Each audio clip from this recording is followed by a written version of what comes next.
क्या बंद होने वाला है पूरी दुनिया का इंटरनेट? ईरान इजराइल युद्ध बंद करा देगा आपका इंटरनेट? क्रूड और पेट्रोल की लड़ाई इंटरनेट तक कैसे आई? मिडिल ईस्ट में पिछले 3 हफ्तों से युद्ध चल रहा है, लेकिन ईरान, इजराइल और अमेरिका के बीच चल रहा ये युद्ध अब आपके घर तक पहुंच गया है, क्योंकि ये युद्ध आपका इंटरनेट बंद करा सकता है। अब आप कहेंगे कि ये युद्ध तो मिडिल ईस्ट में लड़ा जा रहा है, तो उससे भारत का इंटरनेट कैसे बंद हो जाएगा?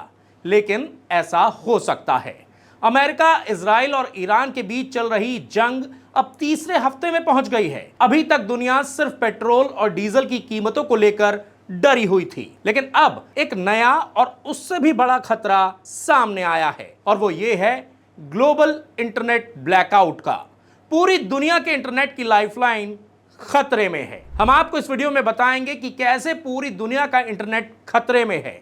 पूरी डिटेल में आपको बताएंगे, अच्छी तरह से समझाएंगे। नमस्कार, मैं हूं प्रदीप सहगल और आप देख रहे हैं द फेडरल देश। दरअसल पूरी दुनिया में जिस रास्ते से तेल गुजरता है, ठीक उन्हीं लहरों के नीचे है ऑप्टिकल फाइबर केबल्स का एक बहुत बड़ा जाल। इसे आप इंटरनेट की रीढ़ की हड्डी भी कह सकते हैं।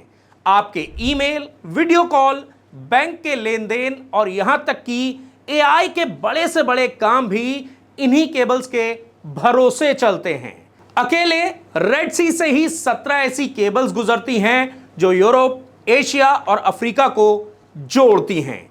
अब सोचिए, अगर युद्ध के दौरान इन केबल्स को जरा सा भी नुकसान पहुंचा तो हमारी डिजिटल दुनिया ताश के पत्तों की तरह ढह जाएगी। फिर ना तो कोई व्हाट्सएप चलेगा, ना इंस्टाग्राम चलेगा और ना ही आपका यूट्यूब चलेगा। मतलब साफ है, सब पूरी तरह से ठप हो जाएगा। यहां तक कि आप यूपीआई पेमेंट भी नहीं कर पाएंगे। इसके अलावा इसका असर शेयर बाजार और बैंकिंग पर भी पड़ेगा। अब आप सोच रहे होंगे कि अगर इन केबल्स को जरा सा भी नुकसान पहुंचता है तो क्या हुआ, ठीक कर लिया जाएगा। लेकिन यह इतना आसान नहीं है। केबल ठीक करने वाले खास जहाज होते हैं, लेकिन कोई भी कंपनी अपने जहाज को उस इलाके में नहीं भेजना चाहती जहां पर बम बरस रहे हों या समंदर में बारूदी सुरंगें बिछी हों। एक्सपर्ट्स का कहना है कि अगर युद्ध के दौरान कोई केबल कट जाती है या खराब हो जाती है तो उसे ठीक करने में हफ्तों या फिर महीनों का भी समय लग सकता है। 2024 में भी ऐसा ही देखने को मिला था, जब हूती विद्रोहियों के हमले की वजह से इन ऑप्टिकल फाइबर केबल्स को नुकसान पहुंचा था और इंटरनेट की स्पीड बहुत कम हो गई थी। तब भी इनकी मरम्मत में पसीने छूट गए थे। इसका मतलब यह है कि अगर एक बार ये ऑप्टिकल फाइबर केबल को नुकसान पहुंचता है तो फिर हफ्तों या फिर महीनों तक आपका इंटरनेट गायब हो सकता है, सन्नाटा पसर सकता है। भारत के लिए तो यह खबर किसी झटके से कम नहीं है। हमारा ज्यादातर इंटरनेशनल डेटा इन्हीं समुद्री रास्तों जैसे फारस की खाड़ी और लाल सागर से होकर आता है। अगर ये लिंक टूटे तो भारत में बैंकिंग नेटवर्क, शेयर बाजार और अस्पताल जैसी जरूरी सेवाएं बुरी तरह से प्रभावित हो जाएंगी।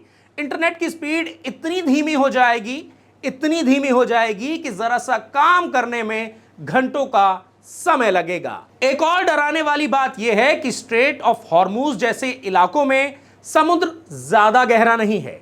इसकी गहराई स्ट्रेट ऑफ हॉर्मुज जैसे इलाके में सिर्फ 200 फीट है। इसका मतलब यह है कि केबल सतह के काफी करीब है और इन्हें निशाना बनाना बहुत ही आसान है।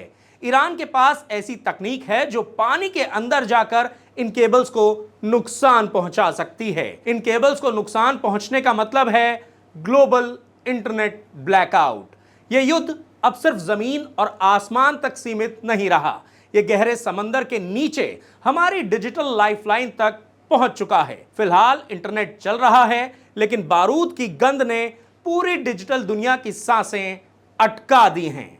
मतलब साफ है, ईरान और इजराइल की यह जंग अब सिर्फ उनके बीच की नहीं रही, यह आपके डेटा और आपकी कनेक्टिविटी की जंग बन चुकी है।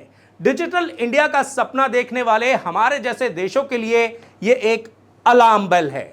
लेकिन सबसे बड़ा सवाल यह है कि आपको क्या लगता है, क्या मॉडर्न दुनिया बिना इंटरनेट के एक दिन भी सरवाइव कर पाएगी? इस पर जो भी आपकी राय है, आप क्या सोचते हैं, कमेंट करके अपनी राय हमें जरूर बताएं। और हमें पूरी उम्मीद है कि आपको हमारा ये वीडियो काफी ज्यादा पसंद आया होगा। आपको ये वीडियो पसंद आया है तो हमारे चैनल को सब्सक्राइब करना, लाइक करना और नोटिफिकेशन की घंटी दबाना मत भूलिएगा।